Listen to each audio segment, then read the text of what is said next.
प्रिय मित्रों, शुभ नमस्कार।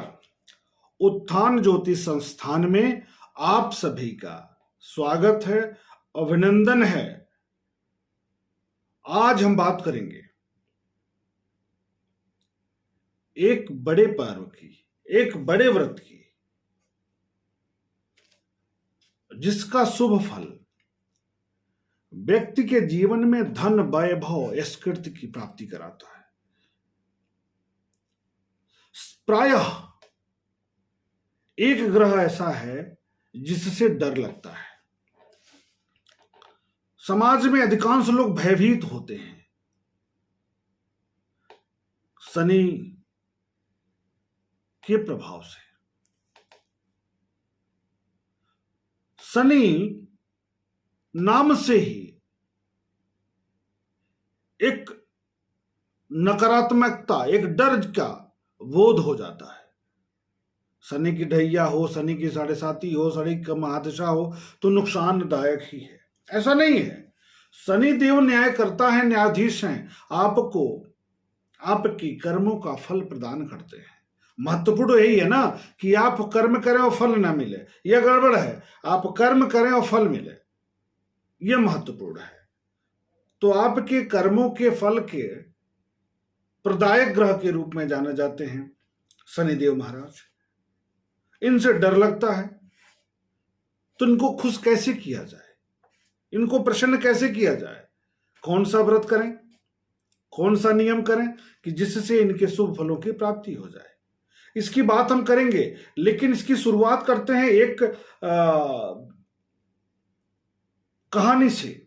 यह कहानी पुराणों में वर्णित है, शास्त्रगत है कि एक बड़े नगर में एक धनी व्यक्ति रहता था, धनी सेठ रहता था। पति पत्नी दो ही थे उसके परिवार में। धन धान्य से परिपूर्ण था, वाहन, सुख और असरफियों से उसका घर भरा हुआ था। किसी प्रकार की कोई कमी नहीं थी। कमी थी तो उसको पुत्र संतान नहीं थी। पुत्र संतान के न होने के कारण पति पत्नी प्रायः दुखी रहा करते थे। सब कुछ होने के बाद उनके मन में नकारात्मकता बनी रहती थी। एक दिन उनके मन में विचार आया, क्यों ना हम सब पति पत्नी मिलकर के तीर्थ यात्रा पर जाएं, कुछ पुण्य करके आए। तो अपना कारोबार अपने अधीनस्थों के ऊपर छोड़ करके शुभ विचार से घर से निकले। घर से बाहर गए, नगर से बाहर गए तो एक वृक्ष के नीचे एक साधु महाराज तपस्या कर रहे थे। इन लोगों का ध्यान उनके ऊपर पड़ा तो विचार आया कि इनका आशीर्वाद लेकर के ही हम नगर को छोड़ें। उनके पास बैठ गए। कुछ देर के बाद जब साधु महाराज का ध्यान भंग हुआ, ध्यान टूटा, तो ये लोग प्रणाम किए और अपनी बात कहना चाहे। इस पर साधु महाराज ने, आपके पास संतान सुख नहीं है, तो आप लोगों को एक मार्ग बताता हूं, एक व्रत बताता हूं, एक अनुष्ठान बताता हूं, जिसको आप तीर्थ यात्रा से लौट कर आने के बाद कीजिएगा तो शुभ फल की प्राप्ति होगी, आपको सुयोग्य संतान की प्राप्ति होगी। इन लोगों ने प्रणाम किया और यात्रा पर गए। यात्रा से जब लौट कर आए तो इस व्रत को इन लोगों ने बड़े विधि विधान के साथ किया और इनको पुत्र की प्राप्ति हुई समय के साथ।